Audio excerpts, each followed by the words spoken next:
दौलतपुर नाम का एक बहुत ही सुंदर गांव था, जहां के लोग खेती करके जीवन काटते थे। उसी गांव में एक अमीर जमींदार रहता था। उसे अपने पैसों पर बड़ा घमंड था। जितने अधिक पैसे उसके पास थे, उतना ही वह कंजूस भी था। अपने खेतों में काम करने वाले किसानों से वह खूब काम करवाता, मगर पगार कौड़ी भर भी न देता। मजबूर गरीब किसान मन मारकर उसके खेत में काम करते। उसी गांव में रामू नामक एक किसान रहता था। उसके पास थोड़ी सी जमीन थी।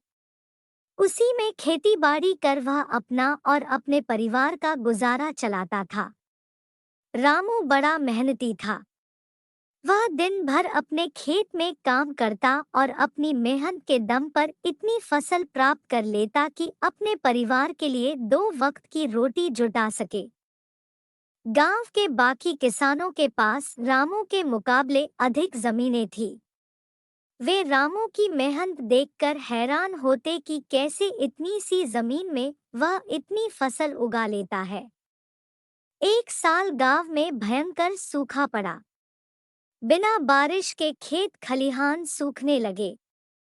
गरीब किसानों के पास सिंचाई की कोई व्यवस्था न थी। वे सिंचाई के लिए बारिश पर ही निर्भर थे।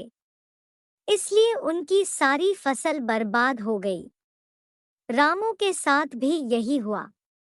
अपने छोटे से खेत में वह किसी तरह अपने परिवार का पालन पोषण कर रहा था।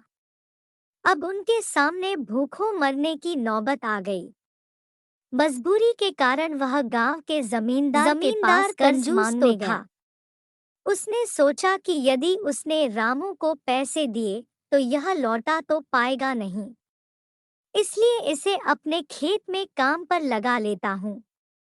मेहनती तो ये है ही, और मजबूर भी कम पैसों में दुगुनी मेहनत करवाऊंगा। उसने रामू से कहा, देख रामू, मैं तुझे कर्ज तो दे नहीं सकता, लेकिन तेरी इतनी मदद कर सकता हूँ कि तुझे अपने खेत में काम पर रख लूँ। तुझे महीने के 1000 रुपए दे दिया करूँगा। पर मालिक दूसरे किसान तो 2000 पाते हैं। रामू बोला, करना है तो कर, वरना मेरे पास किसानों की कमी नहीं। जमींदार बोला। मजबूर रामू क्या करता? हामी भरकर घर लौट आया। अगले दिन से जमींदार के खेत में काम करने लगा। मेहनती तो वह था ही, वह खूब मेहनत और लगन से काम करता। उसने 4 महीने का काम 2 महीने में ही कर दिया। यह देख जमींदार बहुत खुश हुआ, लेकिन इसके मन में मक्कारी जाग उठी। उसने सोचा कि 4 महीने का काम तो इसने 2 ही महीने में कर दिया। क्यों न इसे निकाल दूं? इससे मेरे 2 महीने के पैसे बच जाएंगे। उसने रामू को बुलाया और उसके 2 महीने के पैसे देकर कहा, रामू, यह ले तेरे पैसे। कल से मत आना। अब मुझे तेरी जरूरत नहीं। ये सुनकर रामू परेशान हो गया। बड़ी मुश्किल से उसका घर चल रहा था। अब अपने परिवार का भरण पोषण कैसे करेगा? वह जमींदार के सामने गिड़गिड़ाने लगा कि उसे काम से न निकाले।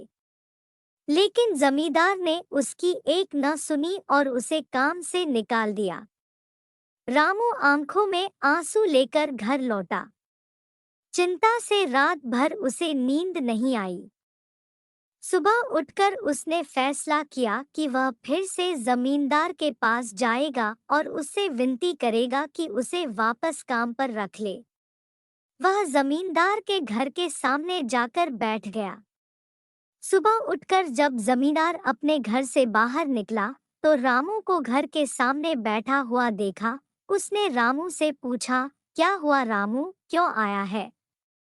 रामू जमींदार की पैरों पर गिर पड़ा और गिड़गिड़ाते हुए बोला, मुझ पर दया कीजिए मालिक, मुझे काम पर रख लीजिए, मेरा परिवार भूखा मर जाएगा। जमींदार ने उसकी एक न सुनी और उसे धक्के मार के वहां से निकाल दिया।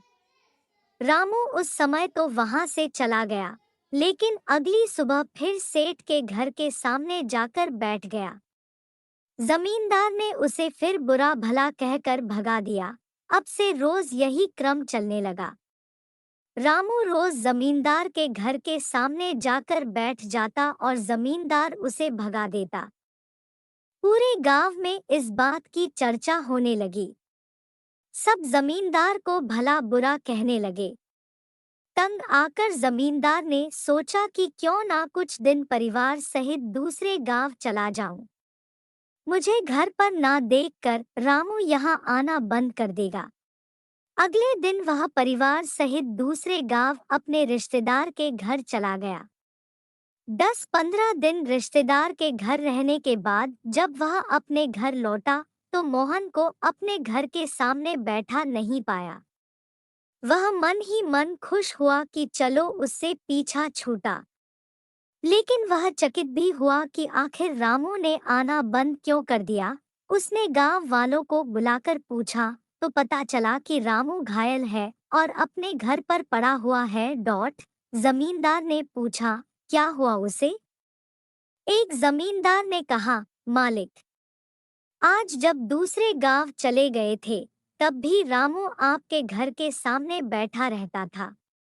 एक दिन आपका खाली घर देखकर कुछ चोर चोरी करने के इरादे से आपके घर में घुसे, लेकिन वे रामू की नजर में आ गए। रामू अपनी जान की परवाह न कर उनसे उलझ गया और उन्हें भगा दिया।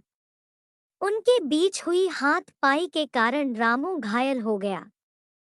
ये जानकर जमींदार को खुद पर शर्म आने लगी कि उसने रामू के साथ कितना बुरा किया, लेकिन इसके बाद भी रामू उसके घर चोरी होने से बचाने के लिए चोरों से उलझ गया। वह पछताने लगा। उसने रामू के घर जाने का फैसला किया। वह रामू के घर पहुंचा तो देखा कि रामू बड़ी दयनीय अवस्था में चारपाई पर पड़ा हुआ है। उसके बच्चे भूख से बिलख रहे हैं। ये देख जमींदार का दिल भर आया। उसने रामू से अपने किए की माफी मांगी, उसका इलाज करवाया और ठीक होने के बाद अच्छी पगार के साथ उसे फिर से काम पर रख लिया। सीख, गरीब किसान की कहानी। सीख 1, कभी किसी के साथ बेईमानी नहीं करनी चाहिए। 2, सदा जरूरतमंदों की सहायता करनी चाहिए। 3, अपना काम ईमानदारी से करना चाहिए। आशा है आपको एक गरीब किसान की कहानी पसंद आई होगी। ऐसी ही हिंदी मोरल स्टोरीज देखने के लिए हमें सब्सक्राइब अवश्य करें। धन्यवाद।